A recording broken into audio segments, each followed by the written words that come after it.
Good morning, 7th grade. We're going to start today with some notes about circles. Pay attention to these words that you will need to know for the rest of this unit. The center of a circle is here, the dot right in the middle.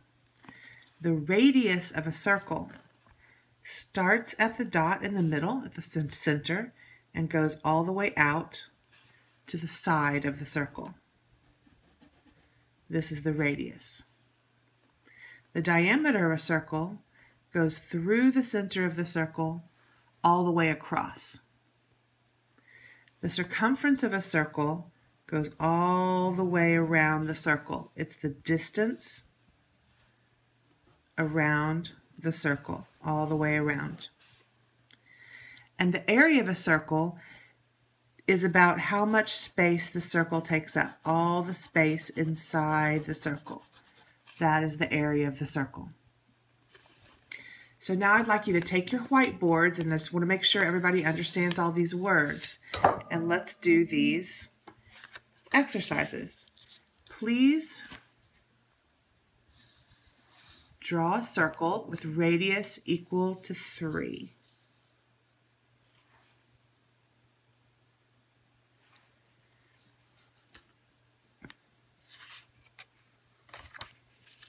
This is what your circle should look like, with a radius of equal to 3.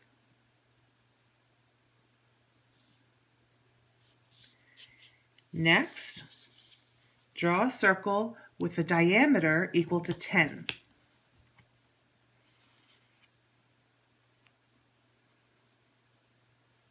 And this is what your circle should look like, with a diameter equal to 10.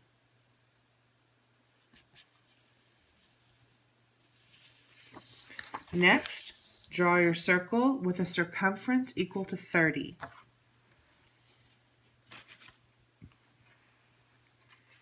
And this is what your circle should look like, with a circumference equal to 30.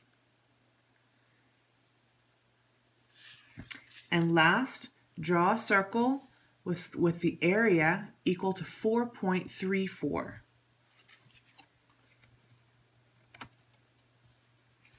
And it's 5 o'clock. This is what your circle should look like.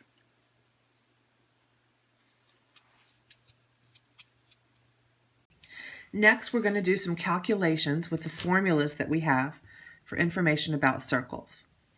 In this first problem, we're going to be finding circumference. And circumference is equal to pi times d, which is diameter. So first we need to know the diameter of the circle. Let's say the diameter is 10. Then what would the circumference be? We simply take our number, 10, and we plug it into our formula for circumference in place of the d, because we know that d and 10 are equal to each other. And then we take the number for pi that we know, which is approximately 3.14.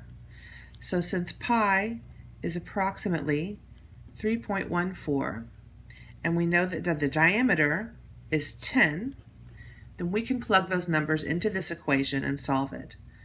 The circumference of this circle will be equal to 3.14 times 10. And we know that when we multiply a number times 10, we simply move its decimal over once. So 3.14 becomes 31.4. Circumference is equal to 31.4 of this circle. Done with that calculation. Next thing we want to work with is, what if we're not given the diameter? What if we're just given the radius? What if I say the radius is 5? Well, the diameter, which is the letter that we need to find the circumference, is 2 times the radius. If the radius is 5, what must the diameter be?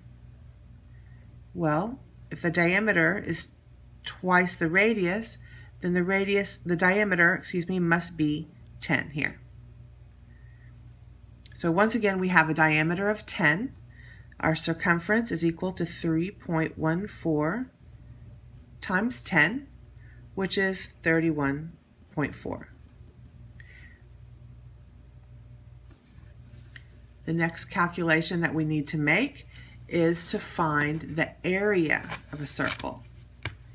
Now, our area formula is area is equal to pi times r squared. And remember that r squared means r times r. R squared means r times r. So we're going to find the area of this circle if we know what r is. And let's say that r is 3. So we will take all the numbers that we know regarding this circle and put them into the formula instead of the variables. So area is equal to pi r squared. I know that pi is 3.14. I know my radius is 3. So what is r squared? Well, let's see.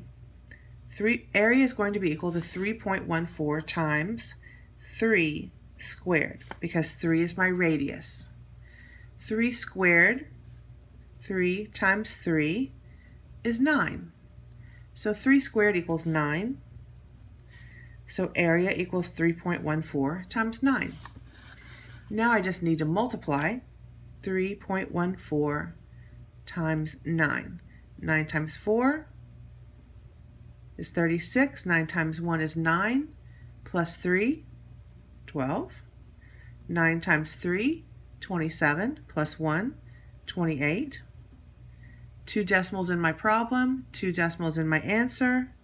The answer is 28.26. The area of this circle is 28.26. And that's it. We've done calculations for area and circumference given the radius and circumference given the diameter. Now it's time for you to do some practice.